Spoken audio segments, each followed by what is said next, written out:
Bonjour à toutes et à tous. Je suis avec Rémi Brunelsen au sujet de son prochain livre. Tout est parti de cet imposant arbre généalogique de la famille Turckheim. Et après 2 années d'intenses recherches et d'écriture, le point final est pour bientôt. Peux-tu nous en dire davantage ? Les biographies des Turckheim et familles alliées, ce sont plus de 600 pages et 450 images et photographies, dont certaines sont inédites. Ce recueil de notices biographiques offre pour la première fois une vue d'ensemble des Turckheim, mais aussi de leur alliance, et cela depuis le premier ascendant connu jusqu'aux branches alsaciennes et badoises. Vous y trouverez des centaines de notices biographiques de personnages qui ont marqué de leur empreinte l'histoire de l'Alsace, mais aussi celle du Saint-Empire romain germanique et de France. Mais il n'y a pas que les Turckheim dans ce livre, n'est-ce pas ?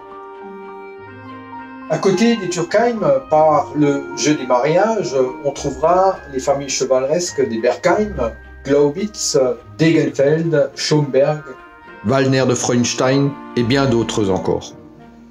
Au XIXe siècle se développent les dynasties industrielles des Schlumberger, Dietrich, Dollfuss et Koechlin, foisonnantes en industriels, scientifiques et inventeurs. Philippe Frédéric de Dietrich a aussi été le premier maire de Strasbourg, suivi d'ailleurs par Bernard Frédéric de Turckheim.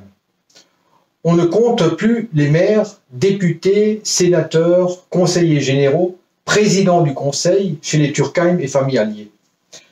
Certaines personnalités, dont les notices biographiques se trouvent dans ce livre, ont connu des destins hors normes. Ces personnalités étaient académiciens, ministres, présidents du conseil, industriels, peintres, lettrés et savants, généraux et maréchaux de France, diplomates. Ensemble, ils ont dominé la vie politique et économique de la région au XIXe siècle et une partie du XXe siècle. Dans le livre, on trouve également les auteurs de formidables aventures industrielles. C'est exact et malheureusement, certaines entreprises ont disparu au moment de la crise du textile. D'autres ont continué de prospérer. La société Schlumberger Limited, créée en 1926 par les frères Schlumberger, est pionnière dans la prospection pétrolière.